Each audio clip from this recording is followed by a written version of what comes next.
kadar garam. Kadar garam yang sesuai untuk pertumbuhannya adalah berkisar antara 28 sampai 35 ppt. Penurunan salinitas akibat masuknya air tawar akan menyebabkan pertumbuhan rumput laut menjadi tidak normal. Untuk memperoleh perairan dengan kondisi salinitas tersebut, harus dihindari lokasi yang berdekatan dengan muara sungai.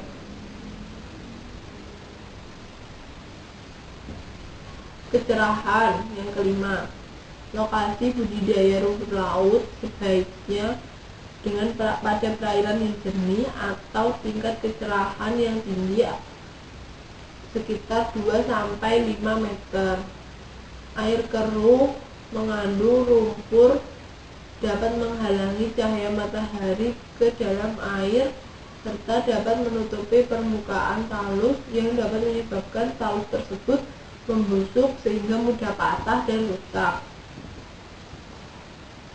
Yang keenam yaitu ketersediaan bibit. Bibit rumput laut yang berkualitas sebaiknya tersedia di sekitar lokasi yang akan dipilih, baik yang bersumber dari kolam maupun dari budidaya tersebut. Apabila di lokasi tersebut tidak tersedia bibit, maka sebaiknya didatangkan dari daerah terdekat dengan memperhatikan kaidah-kaidah penanganan bibit dan pengangkutan yang baik.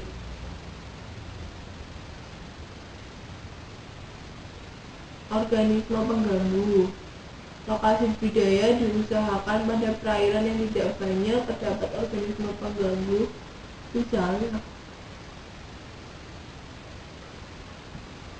ikan berenang, binatang laut, bintang laut, bulu babi, penyu, serta tanaman yang menempel pada rumput laut. Secara umum, dapat disimpulkan bahwa ekologi yang tepat pada pertumbuhan rumput laut adalah sebagai berikut. Yang pertama, adanya bibit. Yang kedua, habitat terlindung dari arus dan ombak yang kuat. Yang ketiga, kedalaman pasang surut rendah antara 0,3 sampai 1 meter. Yang keempat,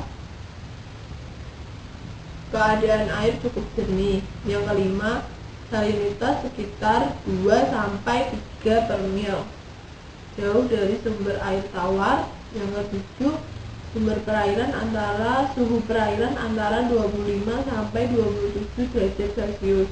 Terdapat pergerakan air yang baik sehingga mempermudah transportasi serta percampuran nutrisi. Yang pertama yaitu jenis Eusema. Secara alami, rumput laut jenis Eusema ini memerlukan beberapa syarat untuk tumbuh dengan baik. Antara lain, yang pertama, dasar perairan berupa pasir kasar bercampur dengan pecahan-pecahan koral. Lalu, keadaan air cukup jernih serta kecerahan tinggi. Yang ketiga, salinitas antara 27 sampai 34 per mil. Yang keempat, suhu air sekitar 25